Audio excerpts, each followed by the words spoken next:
This is the preamble for a consensual recording at the police station with Chris Watts. He created a bond with Chris very quickly that he knew Chris would not want to disappoint him in any way. What do you think happened? At first, I really thought maybe she was just at somebody's house, just decompressing. What's going on, Steve? Yeah. We were getting flooded with tips of sightings of Shanann and the girls, and so we were bringing those into Chris and saying, hey, does this look like your wife and your children? Yeah. Does that look right? No, that braid's too long. Does that look like your wife? Hair's too long. Yeah. Okay. We're trying, buddy. Sure. We are trying. So I do feel like he felt like he was part of our team. Was that a mind game?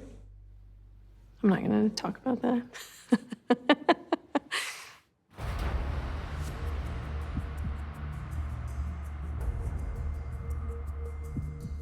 I need to ask you about your marriage and infidelity. I have never cheated on my wife.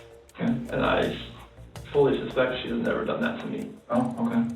The interview was by and large a lie from start to finish. I fully expect if we ever thought about straying another way, that we would tell each other before it happened. I think that sounds ridiculous. And so our prosecutorial law enforcement wheels are starting to spin and think, we probably have the right guy. Now, how do we start poking holes in some of the things that are coming out of his mouth? What do I do to help you walk out of this room and not look like the person who's responsible? You have to trust me that when I tell you that these two beautiful girls right here, I did nothing to them, and to my beautiful wife, I did nothing to her. I can tell that there's just something you're not telling me. I don't even know if I should say this, but Chris, while he was talking to Special Agent Coder, made a lot of movements towards his neck area.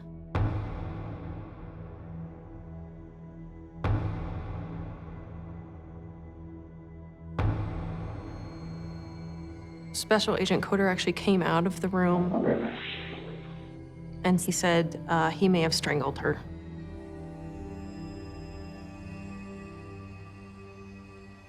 You know that we have to get to the bottom of this. Would you take a polygraph? Sure. They had made arrangements for him to come back the next morning and submit to a polygraph exam. But we didn't know if that was going to happen. Go to your friend's house, get a good night's sleep. It would be very reasonable for him to conclude that he was a suspect. After that, can you just come straight here? Yeah.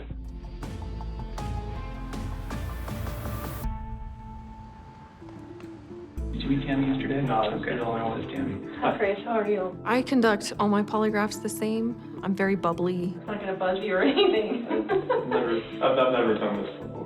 I find it very easy to maintain rapport with someone. I think that's totally awesome that you're here today. I mean, I commend you. We do this in all of our missing person cases, so don't think that we're just singling you out. I need Chris to know that I was his friend, I was there to listen, and I was there to hear his story. You guys went to North Carolina. You met her there, be part of it, is that right? Yeah, like she had a couple things. Wednesday, we stopped hearing from him, so we knew that he was in interrogation. Yeah.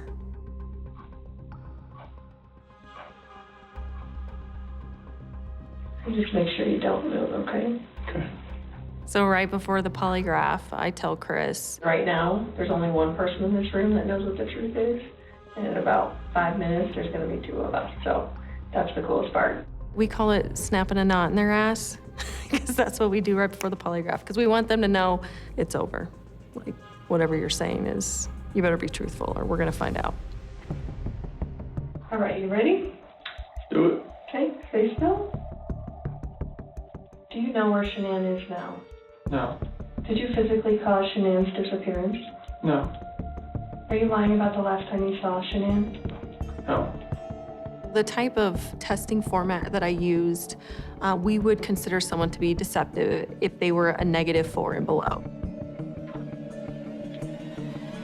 Chris Watts scored -18. I'll be right back. Okay. Immediately, I started thinking about how are we gonna get him to confess to this? Because at that point, I knew he had done it.